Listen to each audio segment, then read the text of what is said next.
তো বাঙালিয়ানা খাবার মানেই জিভে জল আসতে বাধ্য। তো সেই রকমই জিভে জল আসা একটি রেসিপি নিয়ে আমি চলে এসেছি। চলুন শুরু করা যাক। দেখতেই পাচ্ছেন এখানে কচুর শাক আমি নুন হলুদ দিয়ে সেদ্ধ করে নিয়েছি। এটা চিংড়ি মাছ, ছোলাটা সেদ্ধ করা রয়েছে, জিরে তেজপাতা, জিরে গুঁড়ো, চিনি, নুন, হলুদ আর চেরা কাঁচা লঙ্কা।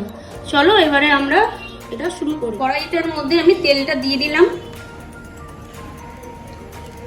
তেলটা গরম হয়ে গেলে নুন আর হলুদ মাখানো চিংড়ি মাছটা এর মধ্যে তেলে ভেজে নেব। মাছটা বেশি কড়া করে ভাজবেন না, সব দেখতেই পাচ্ছেন আমাদের চিংড়ি মাছটা ভাজা হয়ে গেছে।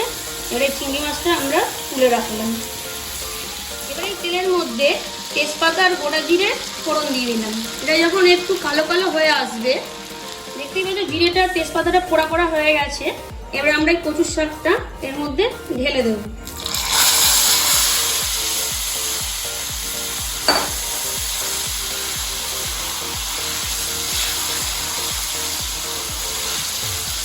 তারপরে এর মধ্যে এই কাঁচা লঙ্কা চেরাটা রয়েছে দিয়ে দিলাম।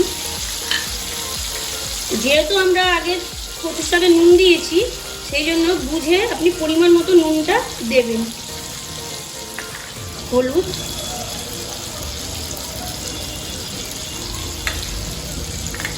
জিরে গুঁড়ো,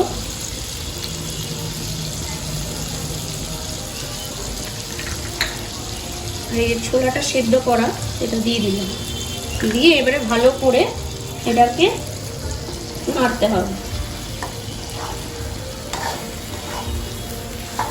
এবারে আমরা চিংড়ি মাছটা এর মধ্যে দিয়ে দিলাম আর পরিমাণ মতন চিনি এর মধ্যে আমরা দিয়ে দিলাম।